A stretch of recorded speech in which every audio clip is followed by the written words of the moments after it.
اللہ تبارک و تعالی جل جلالہ اما نوالہ اعظم شانہ و تم برہانہ کی حمد و ثنا حضور مالک کوثر محبوب دلبر احمد مجتبی جناب محمد مصطفیٰ صلی اللہ علیہ وآلہ وسلم کی بارگاہ میں ہدیہ درود و سلام عرض کرنے کے بعد تقریب سعید جمعۃ المبارک آج کے اس پرنور ماحول کے اندر میری گفتگو کا عنوان ہے اسلام میں نکاح کا تصور۔ خالق کائنات سے دعا ہے کہ وہ میری زبان سے کلمت الحق جاری فرمائے اور سن سنا کے عمل کی توفیق عطا فرمائے۔ اللہ تعالیٰ نے انسان کے لیے جتنی بھی نعمتیں بھیجی، مثلا پانی بھیجا تو پانی سے نفع حاصل کرنے کے لیے بھی کوئی نہ کوئی طریقہ اختیار کیا گیا۔ آگ ہے، آگ سے بھی نفع حاصل کرنے کے لیے کوئی طریقہ اختیار کیا گیا۔ مٹی سے نفع حاصل کرنے کے لیے کوئی طریقہ اختیار کیا گیا۔ لوہے سے نفع حاصل کرنے کے لیے بھی کوئی نہ کوئی طریقہ ہے۔ ہر چیز سے کوئی نہ کوئی طریقہ ہے نفع حاصل کرنے کا۔ اب غور کرنے کی بات ہے کہ اللہ رب العزت کی بارگاہ میں اللہ تعالیٰ کی ذات سے نفع حاصل کرنے کا بھی کوئی طریقہ ہے۔ ہاں، اس کے لیے ایک طریقہ ہے کہ اللہ تبارک و تعالیٰ نے اپنی بارگاہ سے اپنی ذات سے نفع حاصل کرنے کے لیے انبیاء بھیجے، تمام امتوں کو اپنے اپنے نبی عطا فرمائے، اور ہمارے لیے بالخصوص امام الانبیاء حبیب کبریا حضرت محمد صلی اللہ علیہ وآلہ وسلم ہمیں عنایت فرمائے۔ یہ خالق کائنات کا ہم پہ بہت بڑا احسان ہے کہ اس نے اپنا محبوب عطا فرمایا، اور محبوب صلی اللہ علیہ وآلہ وسلم کے نقش قدم پہ چلیں گے تو ہمیں اللہ کی بارگاہ سے نفع ملے گا۔ اللہ تعالیٰ ہماری نگہبانی فرمائیں گے، ہر معاملات میں اللہ کامیابی دیں گے۔ اس کے لیے مین جو لائن ہے وہ لائن یہ ہے کہ ہم اپنے آقا کے نقش قدم پہ چلیں، دین اسلام پہ چلیں، دین اسلام کے طریقے پہ چلیں، شریعت کے اوپر عمل پیرا ہو جائیں تو ہمیں نفع ہی نفع ملے گا۔ صحابہ کرام جب بھی میرے نبی پاک صلی اللہ علیہ وسلم کے شاگرد، خلفائے راشدین اور حضور علیہ السلام کے جتنے بھی غلام ہیں، سب کے سب جب اکٹھے بیٹھتے تو بیٹھ کر کچھ باتیں کرتے، اور اپنے عزت و وقار، اپنے مرتبے دیکھ کر یہی ان کی زبان سے نکلتا تھا کہ ہمیں بھی جو عزت ملی ہے وہ دین اسلام اور بانی اسلام کی وجہ سے ملی ہے۔ یہ صحابہ کا ایک انداز تھا، ایک طریقہ تھا، کیونکہ جن کی قرآن میں باتیں ہوں، جن کی مصطفیٰ کے فرمان میں باتیں ہوں، جو اولیاء کی اول جماعت ہو، تو ان کی جب اتنا مرتبہ ہو تو پھر بیٹھتے اور ناز کرتے، اور ناز کرنے کے بعد ان کی زبان سے یہی بات نکلتی کہ اگر ہمیں عزت ملی ہے، ہمیں یہ مقام اور مرتبہ ملا ہے تو صرف دین اسلام اور بانی اسلام کی وجہ سے ملی ہے۔ اللہ تبارک و تعالیٰ نے دین اسلام میں عزت رکھی ہوئی ہے، دین اسلام میں ہی بندے کا مقام اور مرتبہ رکھا ہوا۔ یہ ہو ہی نہیں سکتا کہ انسان اللہ کو پوجے، اللہ کی بات کرے، اللہ کے حکموں پر چلے، پھر انسان کو عزت نہ ملے۔ یہ سوال ہی پیدا نہیں ہو سکتا کہ خالق کائنات کے ساتھ یاری لگائے، خالق کائنات کے ساتھ محبت کرے، اللہ کے حکموں کو اپنائے، انسان کو عزت نہ ملے۔ اللہ نے عزت ہی اس بندے کو دینی ہے جس بندے کے سینے میں عشق الہی اور عشق رسول ہے، جو تقوی اختیار کر چکے ہے۔ اور خالق کائنات نے یہ ارشاد فرمایا ہے وَلِلَّهِ الْعِزَّةِ وَلِرَسُولِهِ وَلِلْمُؤْمِنِينَ، عزت اللہ کے لیے ہے اور اس کے رسول کے لیے ہے اور مومنین کے لیے ہے۔ تو یہاں سے یہ واضح ایک فیصلہ ہو گیا کہ خالق کائنات مصطفیٰ جان رحمت کے غلاموں کو یہ پیغام دے دیا، اور میرے بندوں، میرے محبوب کے غلاموں، عزت ہے تو اللہ کی عزت ہے، عزت ہے تو اللہ کے رسول کی عزت ہے، عزت ہے تو مومنین کی ہے۔ مومنین کی عزت کیوں بنی؟ اس لیے بنی کہ انہوں نے مصطفیٰ کا راستہ اختیار کیا، مصطفیٰ کے طریقے کو اپنایا، مصطفیٰ کی اداؤں کو اپنایا، مصطفیٰ کی پیروی کی، حضور کی اطاعت کی، حضور کے حکموں پہ چلا۔ جب وہ چلا تو خالق کائنات نے ان کو عزت عطا فرما دی، اور اللہ خود فرماتا ہے ان اکرمکم عند اللہ اتقاکم، اللہ کے نزدیک کسی کی عزت ہے ہے تو وہ اس بندے کی ہے جس کا تقوی بہت زیادہ ہے، اور جس کا تقوی ہو جاتا ہے پھر خالق کائنات اسے برکتیں عطا فرماتا ہے۔ یہ بھی خالق کائنات کا ارشاد ہے، اللہ فرماتا ہے وَلَوْ أَنَّ أَهْلَ الْقُرَىٰ آمنوا واتقوا لفتحنا علیہم برکات من السماء والارض۔ اللہ فرماتا ہے ایک مقام پر اگر یہ بستی والے ایمان لاتے اور تقوی اختیار کرتے تو ہم ان کے لیے آسمان اور زمین سے برکتوں کے دروازے کھول دیتے۔ تو خالق کائنات نے یہاں پہ کیا بات کی کہ ایک تو ایمان لے کے دوسرا تقوی اختیار کریں۔ ہم نے ایمان لائے ہیں، اب تقوی کی ضرورت ہے۔ جب انسان تقوی اختیار کرتا ہے تو اللہ کا فیصلہ ہے، ہم برکتوں کے دروازے کھول دیتے ہیں۔ اس کا چلنا بھی برکت والا ہوتا ہے، اس کا بیٹھنا بھی برکت والا ہوتا ہے، اس کا دیکھنا بھی برکت والا ہوتا ہے۔ جس جگہ پہ بیٹھتا ہے اس جگہ میں ہی برکتیں ہوتی ہیں۔ اللہ خود فرماتا ہے تبارک اسم ربک ذی الجلال والاکرام، تمہارے رب کا نام بڑا ہی بابرکت ہے۔ تو جس جگہ پہ خالق کائنات کا نام ہوتا ہے اور خالق کائنات کے حکموں پر عمل کرنے والا بندہ متقی ہوتا ہے تو اللہ تعالیٰ وہاں پر برکتوں کے دروازے کھول دیتا ہے۔ اور آج کا جو میرا عنوان ہے وہ یہی ہے کہ اسلام میں نکاح کا تصور، تو ہمیں یہ دیکھنا یہ ہے کہ برکتیں کس طرح ہوں گی۔ ہمارے نکاح کے اوپر کچھ ایسے عمل کی ضرورت ہے، ہمارے یہ ازدواجی زندگی کے اندر کچھ ایسے طریقے کی ضرورت ہے۔ وہ طریقہ کیا ہے؟ وہ میرے مصطفیٰ کا طریقہ ہے۔ وہ طریقہ کیا ہے؟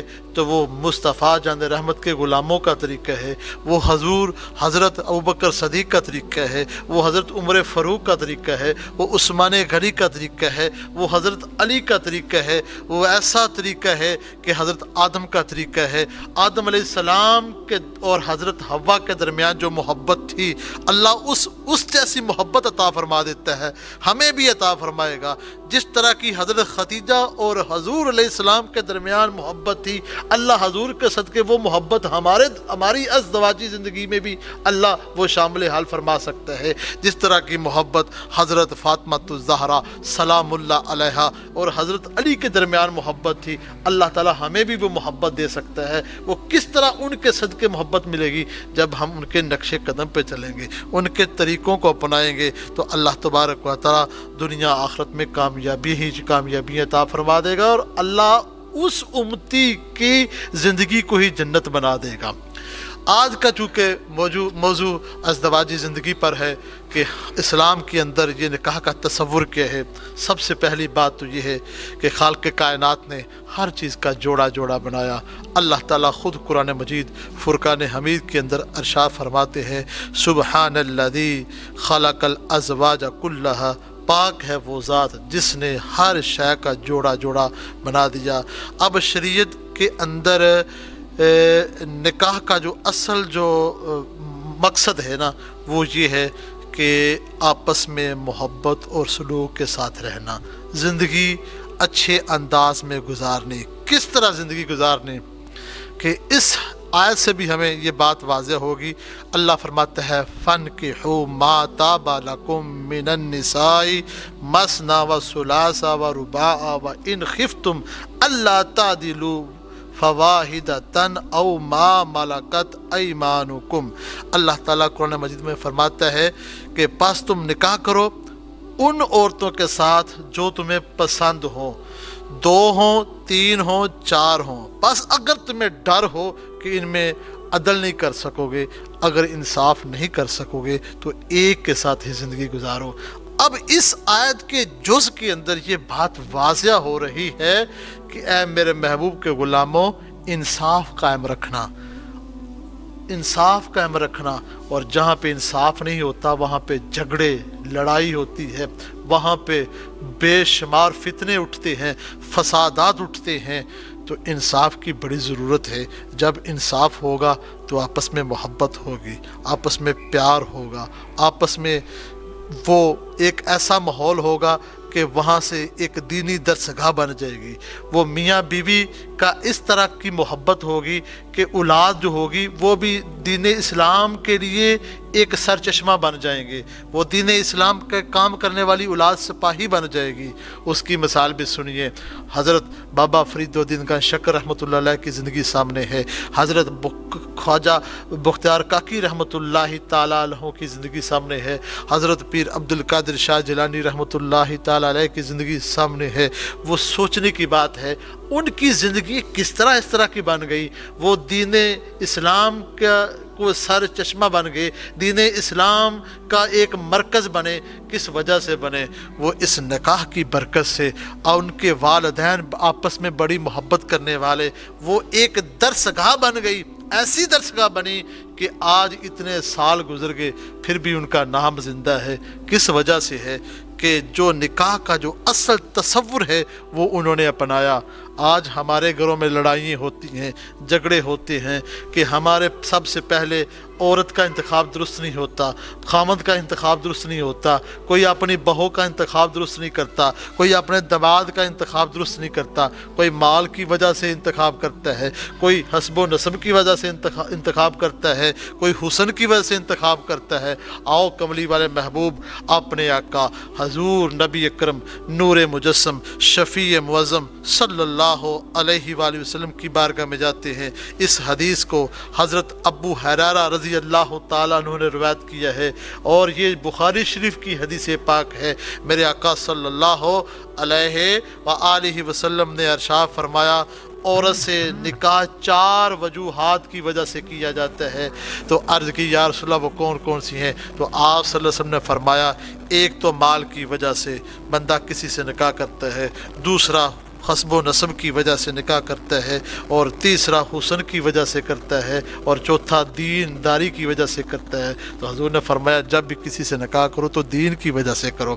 ہم اپنے داماد کا انتخاب کریں تو اس کے لیے بھی تقوی والی زندگی اس کی دیکھیں، اگر بہو کا انتخاب کریں تو اس کے لیے بھی اس کی زندگی دیکھیں کہ تقوی والی ہے، کیا وہ حرام تو نہیں کھاتا، کیا کسی کو دھوکہ تو نہیں دیتا، وہ جھوٹ تو نہیں بولتا، وہ ہیرا پھیری تو نہیں کرتا، وہ بد اخلاق تو نہیں ہے۔ ہم نے کبھی یہ سوچا ہی نہیں ہے۔ ہم دیکھتے ہیں تو وہ اس کی کمائی کس طرح کی ہے، ہم دیکھتے ہیں تو یہ خاندان کتنے بڑے لیول کا ہے، ہم دیکھتے ہیں کہ یہ حسین ہے کہ نہیں حسین۔ یاد رکھو یہ حسن جو ہے یہ چمڑی پر ہے، یہ جلد پر ہے، جتنی گہرائی چمڑی کی ہے یہ اندازہ لگا لو، اتنی ہی یہ محبت رہے گی۔ اور جو بندہ دیندار ہوگا وہ دین داری جو ہوتی ہے یہ دل کے اندر ہوتی ہے۔ دین داری کی گہرائی دیکھ لو، جتنا دل ڈونگا، جتنا دل گہرا ہوتا ہے اتنا ہی اللہ تبارک و تعالیٰ کے فضل سے یہ محبت گہری ہو جائے گی۔ وہ کہتے ہیں نا دل دریا سمندروں ڈونگے تے کون دلاں دیاں جانے ہو، یہ سمندر سے بھی گہرا دل ہوتا ہے۔ تو دیندار بندہ جو ہوتا ہے یہ دل سے حسین ہوتا ہے، اور جو وہ چہرے سے حسین ہوتا ہے وہ دل سے حسین نہ ہو تو اس گوری چمڑی دا بندے نے کی کرنا۔ اگر بندے کا دل حسین ہو، بندے کی عورت کی اگر وہ نیک سیرت ہو، اگر نیک صورت ہو تو پھر بندے کی جنت بن سکتی ہے۔ اگر وہی نوجوان، وہی داماد، وہی کسی کا بہنوئی، وہی کسی کا خامد اگر نیک ہو، دیندار ہو تو اس عورت کی زندگی ایک جنت بن سکتی ہے۔ تو یہ ہمیں سوچنے کی ضرورت ہے۔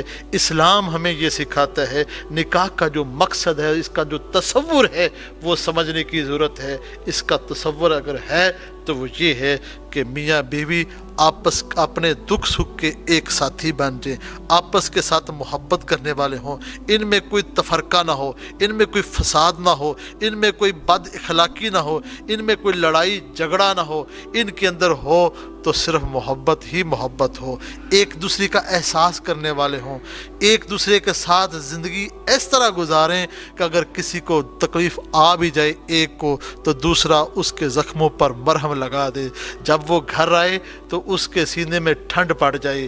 ایسا ماحول ہے، گھروں کے اندر لڑائیاں جھگڑے ہوتے ہیں۔ کملی والے محبوب کی ادائیں دیکھو، اپنے آقا کی زندگی کو پڑھ کے دیکھو۔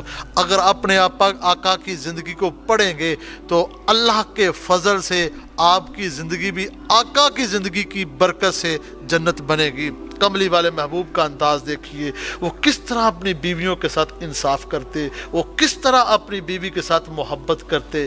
ہمیں بھی یہ ضروری ہے، حضور کے ہر عمل ہمارے لیے تعلیم ہے، حضور کا ہر عمل ہمارے لیے مشعل راہ ہے۔ آج گھروں میں جھگڑے ہیں، فسادات ہیں، لڑائیں ہیں، بیوی خامد کو سمجھ نہیں رہی، خامد بیوی کو نہیں سمجھ رہا۔ اس کے پیچھے کیا ہے کہ ہم نے دین اسلام کو ترک کر دیا، دین اسلام کو چھوڑ دیا، ہمارے گھروں میں اسلامی ماحول نہیں ہے۔ جب ہم تقریب کرتے ہیں، یہ پروگرام کرتے ہیں شادی کی، اس وقت بھی ظاہری طور پر جو ہمارا ماحول ہوتا ہے اسلام کے خلاف ہوتا ہے، اور جب زندگی گزار رہے ہوتے ہیں اس وقت بھی اسلام کے خلاف ہوتا ہے۔ ہمارے لیے ضروری ہے اپنی بیٹی کو، اپنے بیٹے کو قرآن پڑھائیں، قرآن کی تفسیر سمجھائیں، ان کو سکھائیں کہ زندگی اس طرح گزارنی ہے، ان کو طلاق کے مسئلے بھی سکھائے جائیں، نکاح کے مسائل بھی سکھائے جائیں، بیوی کے جو حقوق ہیں وہ بھی سکھائے جائیں، خامد کے جو حقوق ہیں وہ بھی سکھائے جائیں۔ اللہ کا قرآن کیا کہتا ہے؟ وَلَهُنَّ مَثَلُ الَّذِي عَلَيْهِنَّ بِالْمَعْرُوفِ، عورتوں کا حق مردوں پر ویسے ہی ہے جیسے دستور کے مطابق مردوں کا حق عورتوں پر ہے۔ اللہ تعالیٰ نے تو کوئی فرق رکھا ہی نہیں ہے۔ اللہ تعالیٰ نے کچھ لحاظ سے خامد کا مقام زیادہ رکھا ہے، لیکن اس کا یہ مطلب نہیں ہے کہ عورت جو ہے وہ غلام ہو گئی ہے، اس کا یہ مطلب نہیں ہے کہ خامد عورت کے غلام ہو گئے ہے۔ میرے مصطفیٰ جان رحمت صلی اللہ علیہ وآلہ وسلم کا انداز دیکھیے، میرے حضور علیہ السلام کس طرح کا انداز اپناتے ہیں۔ حضور علیہ السلام جب گھر تشریف لے کے آتے نا تو حضرت عائشہ صدیقہ رضی اللہ تعالی عنہا کہتی ہیں کہ حضور قدم مبارک جب رکھتے تو حضور کے چہرے پر مسکراہٹ ہوتی، کہتی ہیں کہ کسی وقت اگر میری طبیعت میں تغیر ہوتا تو اس وقت میں حضور کے چہرے کو دیکھ کر میرے چہرے پر بھی مسکراہٹ آ جاتی۔ میں نے ایسے ایسے دوست دیکھے ہیں، ایک بزرگ ہیں وہ کہتے ہیں کہ میرے کچھ مرید تھے تو ہوا یوں کہ ان کی اس طرح کا ماحول بن گیا کہ طلاق تک نوبت آ گئی، تو وہ کہنے لگے کہ چلو ایک دن ہم چلتے ہیں، چلو اپنے مرشد کامل کے پاس ان سے بات کر ہی لیتے ہیں۔ جب مرشد کامل کے پاس آئے تو آ کے بات کرنے لگے، کرتے کرتے کرتے کرتے سب ساری بات سنا لی۔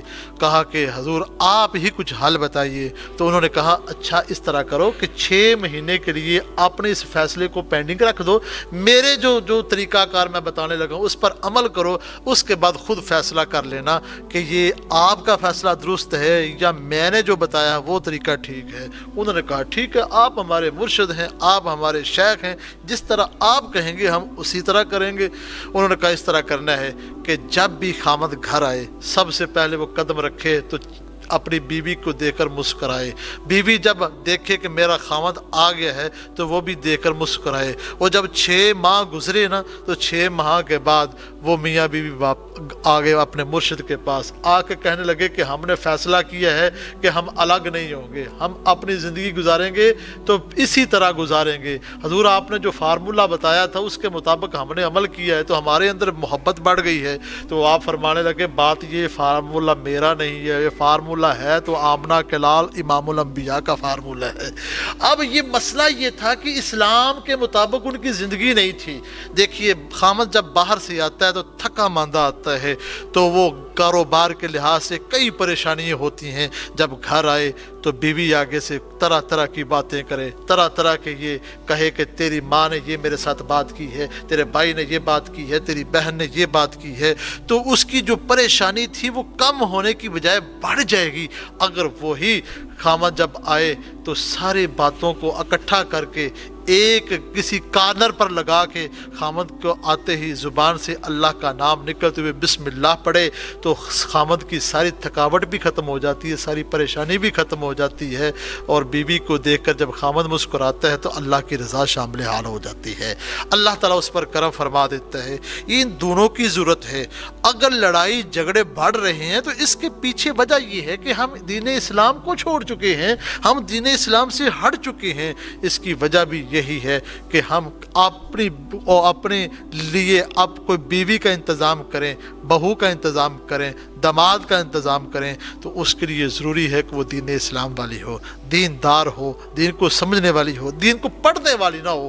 پر کچھ لوگ ہوتے ہیں صرف پڑھنے والے ہوتے ہیں، کچھ لوگ ہوتے ہیں دیندار ہوتے ہیں۔ وہ کون لوگ ہوتے ہیں؟ وہ پڑھنے والے صرف نہیں ہوتے، وہ پڑھ کے اس پر عمل کرنے والے ہوتے ہیں۔ اور جو عمل کرنے والا ہوتا ہے نا، اس کی بھی تو کیا ہی بات ہے۔ بعض لوگ کہتے ہیں دیکھو جی فلاں کی بہو تھی، وہ تو اتنا اس نے عالمہ کا کورس کیا ہے لیکن وہ پھر بھی اس طرح کرتی ہے، وہ پڑھنے والی ہے، اس نے عمل نہیں کیا۔ وہ کہتے ہیں کہ فلاں کا داماد ہے، وہ تو عالم تھا، تو بھائی اس نے بھی پڑھا ہے، عمل نہیں کیا۔ اس کو عمل کی ضرورت تھی، ہر ایک کے لیے عمل کی ضرورت ہے، چاہے کوئی ولی ہے، غوث ہے، کتب ہے، ابدال ہے، چاہے کوئی عام مسلمان ہے، مومن ہے، ہر ایک کے لیے ہے کہ جو پڑھے اس پر عمل کرے۔ جب عمل کرے گا تو اللہ کے فضل اور کرم سے زندگی جو ہے وہ گھرانہ جو ہے ایک درسگاہ بھی بن جائے گا اور ایک جنت کا نمونہ بھی بن جائے گا۔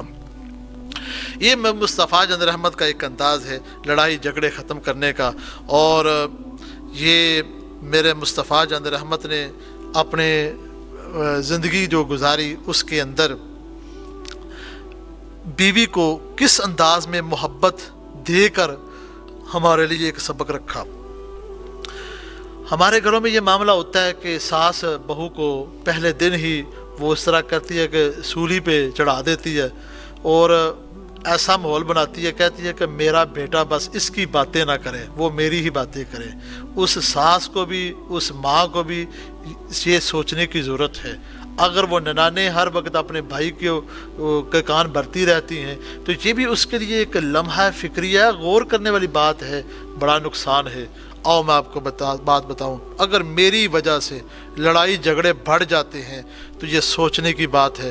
میرے آقا کملی والے محبوب حضرت محمد صلی اللہ علیہ وآلہ وسلم نے ارشاد فرمایا، لیلۃ القدر بڑی برکت والی رات ہے، 1000 مہینوں سے بہتر رات ہے۔ اس رات اللہ تعالیٰ کی رحمت اس قدر وسیع ہوتی ہے کہ سلامتی ہی سلامتی ہوتی ہے۔ اللہ نے سورہ قدر اتاری ہے، لیکن اس رات کچھ لوگ ایسے ہیں جن کی بخشش نہیں ہوتی۔ وہ کون سے لوگ ہیں؟ وہ کون سے لوگ ہیں؟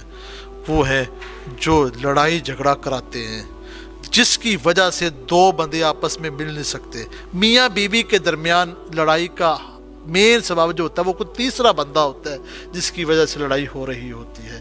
تو اسلام نے تو یہ نہیں سکھایا کہ شادی کا صرف مقصد نفسیاتی اپنا نفسانی خواہشیں جو ہیں وہ پوری کرنی ہے۔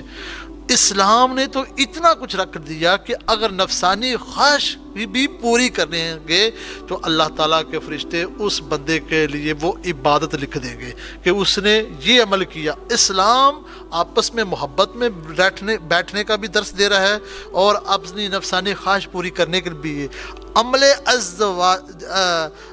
ازدواجی زندگی جو ہے اس کے اندر جو مین جو عمل ہے اس کے اوپر بھی اللہ تعالیٰ نے اجر رکھا ہوا ہے۔ اور جس گھر میں جس موقع پر میاں بیوی محبت کے ساتھ بیٹھتے ہیں، اللہ فرشتوں کو حکم دے دیتا ہے، فرشتوں تم نے ان کے لیے نیکیاں صرف لکھتی جانی ہیں، لکھتی، اور ایسی نیکیاں کہ مقبول نیکیاں۔ اور بعض عورتیں ہوتی ہیں اپنے خامد کی مرضی کے خلاف ہوتی ہیں، تو اللہ تبارک و تعالیٰ کے محبوب فرماتے ہیں اللہ تعالیٰ اتنی دیر تک فرشتوں کو حکم دے دیتا ہے اس کے اوپر لعنت بھیجو، کیونکہ کملی والے محبوب کا انداز کچھ اور ہے۔ حضور علیہ السلام نے فرمایا نیک بیوی کی 4 نشانیاں ہیں، ان میں سے ایک حضور نے نشانی بنا فرمائی کہ خامد کے حکم کو ماننے والی ہو۔ اس کے اندر بھی بے شمار آگے تفصیل ہے، بے شمار وضاحت ہے کہ خامد کا حکم ماننے والی ہو۔ دوسرے نمبر پر جب خامد اس کی طرف دیکھے تو خامد کے سینے میں ٹھنڈ پڑ جانی چاہیے، یعنی کہ وہ صاف ستھری بھی ہو لباس کے لحاظ سے، ایسا نہ ہو کہ باہر جائے تو لباس اچھا پہنے، جب خامد کے پاس آئے تو اس کے پاس سے بدبو آ رہی ہو۔ یہ اسلام کے منافی ہے، اسلام نے یہ تصور نہیں دیا۔ اسلام کہتا ہے کہ بیوی ایسے طریقے کو اپنائے کہ خامد اس کے ساتھ محبت کرے، خامد اس طرح کا طریقہ بنائے کہ بیوی اس کے ساتھ محبت کرے۔ حضور فرماتے ہیں تیسرے نمبر پر اگر خامد کسی بات پر قسم کھا لے تو وہ ایسا کرے کہ وہ قسم کو پورا کرے۔ اور چوتھے نمبر پر فرمایا خامد جب گھر پہ نہ ہو، خامد کے مال کی بھی حفاظت کرنے والی ہو، خامد کی آبرو کی بھی حفاظت کرنے والی ہو۔ جس عورت کے اندر یہ 4 نشانیاں ہوتی ہیں وہ نیک ہوتی ہے، وہ جنتی عورت ہوتی ہے۔ یہ کملی والے محبوب صلی اللہ علیہ وآلہ وسلم ہمیں سکھا رہے ہیں۔ اب بعض لوگ ہوتے ہیں اپنی بیوی کو اور بیوی بعض دفعہ اپنے خامد کو بڑے سخت الفاظ میں بولتی ہے، بیوی اپنے خامد کا نام لیتی ہے اور خامد اپنی بیوی کا نام لیتا ہے۔ اس سے جائز تو ہے، طریقہ تو ٹھیک ہے، چلو مان لیتے ہیں، لیکن محبت نہیں بڑھے گی۔ ہم نے یہ بھی سبق کملی والے محبوب سے لینا ہے۔ نبی علیہ السلام نے ہماری امی جان حضرت عائشہ صدیقہ رضی اللہ تعالی عنہا کا نام کیا رکھا؟ نام تو عائشہ تھا، لیکن پیار سے فرماتے حمیرہ، حمیرہ فرماتے حضور علیہ السلام۔ تو یہ ایک محبت کا سرٹیفکیٹ ہے کہ اس بیوی کو پہلے دن پتہ چل جاتا ہے کہ میرے خامد نے میرے باپ کے نام کے علاوہ ایک نام رکھا ہے محبت والا۔ جب وہ اس نام کے ساتھ پکارے گا تو مجھے سمجھ آ جائے گی میرا خامد مجھے محبت کے ساتھ بلا رہا ہے۔ تو یہ بھی ایک انداز ہے میاں بیوی کا آپس میں محبت سے رہنے کا، اور اس پر عمل کریں گے تو اسلام کے اندر جو نکاح کا تصور ہے وہ پورا ہو جائے گا۔ اسلام کا تصور یہ تو نہیں ہے کہ طلاقیں دے، منہ سے جو مرضی بات نکلے، جس طرح مرضی کرتے جائیں۔ یہ بات ذہن میں رکھنے کی ضرورت ہے کہ جو بندہ 3 دفعہ طلاق دے دیتا ہے اس کی طلاق واقعہ ہو جاتی ہے، تو اس پر بیوی کو بھی بات سمجھنے کی ضرورت ہے کہ اے اللہ کی بندی، کہ تیرے خامد نے جس طرح اللہ نے تیرے اور اس کے درمیان بندھن باندھا تھا اس نے وہ اس کو قائم نہیں رکھا، اب تو بھی تھوڑی سی سنبھل جا، اتنی جلدی رجوع نہ کر، پہلے کسی عالم دین کے پاس جا، عالم دین بھی ہو، کوئی فقیہ ہو، پیسے لینے والا نہ ہو، اس طرح کا ہو کہ وہ میرے مصطفیٰ کے ہر فرمان کو سمجھنے والا ہو، ایسا ہو جو فقہاء کو سمجھنے والا ہو، ایسا ہو جو سارے معاملات کو سمجھنے والا ہو، ایسا عالم دین ہو، پھر وہ اس پر فیصلہ دے۔ تو اتنی جلدی نہ کر، تجھے کتنا ہلکا جاننا ہے۔ اسلام نے اگر 3 طلاقوں کے بعد طلاق واقعہ قرار دی ہے تو اس کے لیے تیرا ہی دفاع کیا ہے۔ کیا اس کی زبان اتنی ہی پھسلی ہوئی ہے؟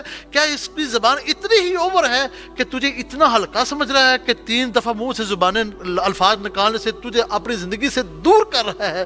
اب اسے سمجھ لگنی چاہیے، کسی جگہ پر نیا رشتہ کرے گا، وہاں سے پوچھیں گے اس کی پہلی بیوی تھی، اس کو طلاق کیوں دی، اس کے بچے کتنے ہیں، اس کو در پر تکلیف ہو، اس کو تکلیف ہونی چاہیے، اس کو پریشانی ملنی چاہیے، اس کی عزت میں فرق آئے، کیونکہ اس نے ایک عورت کی زندگی کے اندر کے ساتھ کھلواڑ کیا ہے۔ یہ اسلام کس طرح عورت کی زندگی کو اتنا بڑھا چڑھا رہا ہے، کتنا اس کو عزت دے رہا ہے۔ تو اسی طرح خامد کی عزت بھی عورت کے سامنے ہونی چاہیے، عورت کی عزت خامد کے سامنے ہونی چاہیے، جھوٹ سے بچنا چاہیے۔ اپنے اس طرح کا ماحول اسلام نے سکھایا ہے کہ میاں بیوی کا آپس میں اس طرح کا ماحول ہو کہ جس طرح کا کملی والے محبوب صلی اللہ علیہ وآلہ وسلم کا ماحول ہے۔ آئیے اس کے اوپر بھی میں حضور کی زندگی کی ایک مثال آپ کے سامنے رکھ دیتا ہوں، اور امید ہے کہ انشاءاللہ آپ جب سنیں گے تو آپ کے سینے میں ٹھنڈ پڑ جائے گی۔ کملی والے محبوب صلی اللہ علیہ وآلہ وسلم کی نے ہمیں یہ سکھایا ہے کہ اپنی بیوی کے ساتھ جھوٹ نہ بولیں، اور بیوی کو سکھایا ہے کہ خامد کے سامنے جھوٹ نہ بولیں، اپنی ہر دل کی بات کریں۔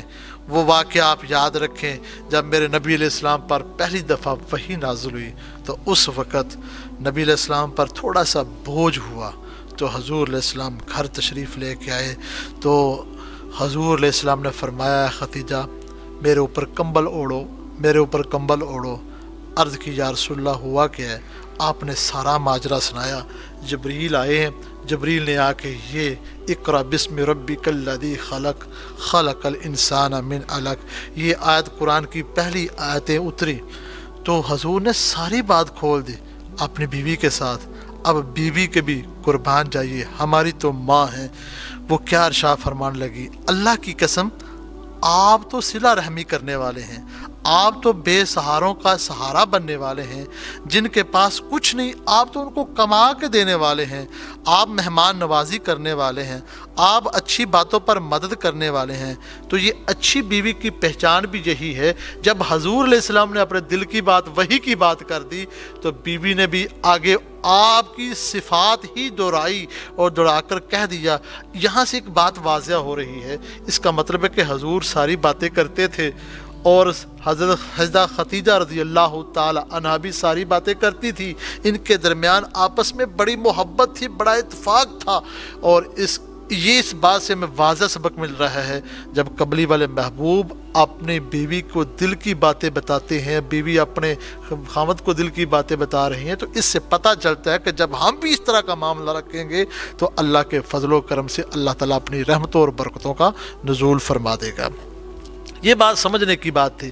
آگے آ جائیے، بعض لوگ ہوتے ہیں، یہ بہو ہوتی ہیں، یہ سمجھتے نہیں اپنے خاوند کی بات کو، اپنی ساس کی بات کو نہیں سمجھتی۔ ایک بزرگ ہیں، وہ واقعہ بیان فرماتے ہیں، وہ کیا لکھتے ہیں، کہتے ہیں کہ ایک صاحب سے ان کے پاس ایک عورت گئی جس نے ایم اے کیا ہوا ہے۔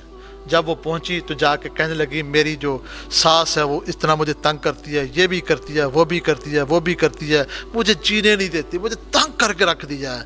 تو وہ پوچھنے لگے تیرا خامد کیسا ہے؟ وہ کہنے لگی میرا خامد بہت اچھا ہے، بہت نیک آدمی ہے، اس سے اچھا کوئی ہے ہی نہیں دنیا کے اندر۔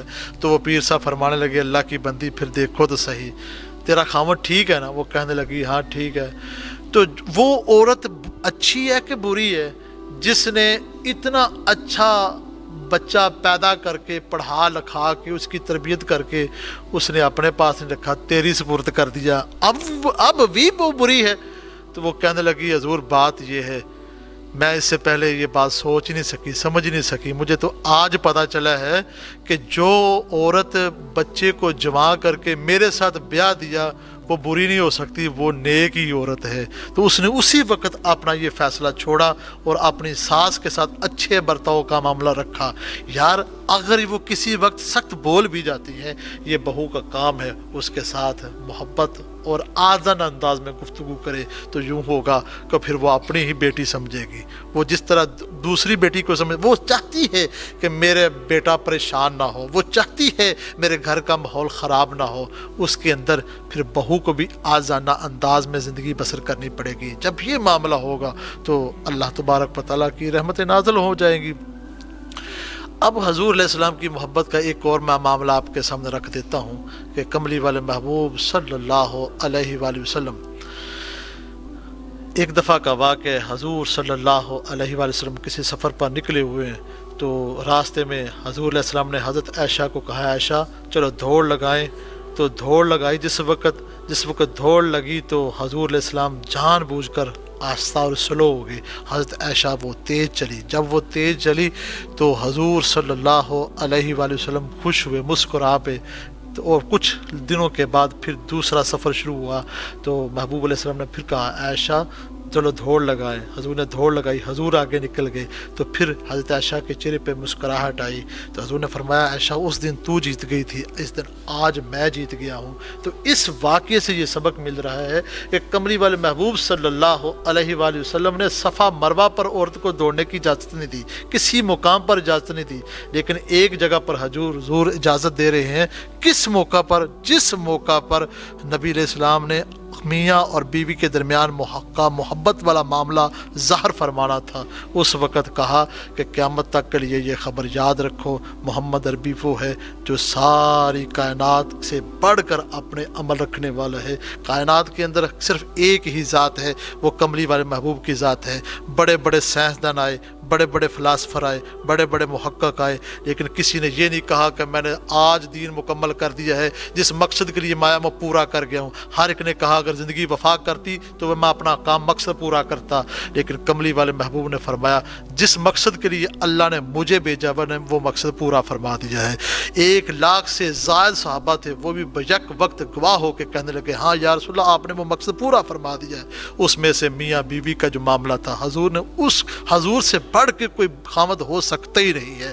اور ایک واقعہ بھی ملتا ہے، حضور علیہ السلام نے ایک دن حضرت عائشہ صدیقہ رضی اللہ تعالی عنہا کو 9 عورتوں کا واقعہ سنایا کہ اس نے اپنے خامد کی یہ تعریف کی، اس نے یہ تعریف کی، اس نے یہ تعریف کی، اور جو سب سے اچھا تھا حضور نے فرمایا اس سے بھی اچھا میں محمد عربی ہوں جو تیرے ساتھ حسن سلوک کر رہا ہوں۔ تو ہمیں یہ زندگی کی ضرورت ہے، ہمیں اپنی زندگی کے اندر یہ نکاح کے جو معاملات ہیں وہ سمجھیں، زندگی گزارنے کے معاملات سمجھیں، ازدواجی زندگی کو گزارنے کے طریقہ کار کسی عالم دین کے پاس جا کر سیکھیں، تاکہ گھروں کے اندر ماحول خراب نہ ہو، آپس میں بگاڑ بگاڑ پیدا نہ ہو، فساد نہ اٹھے. جس طرح اگر اس طرح کی زندگی ہوگی تو سمجھ لے پھر اللہ تعالیٰ دنیا کی زندگی کو ہی جنت کی زندگی بنا دے گا. اللہ تعالیٰ سے دعا ہے اللہ تعالیٰ عمل کی توفیق عطا فرمائے. وآخر دعوانا الحمد للہ رب العالمین.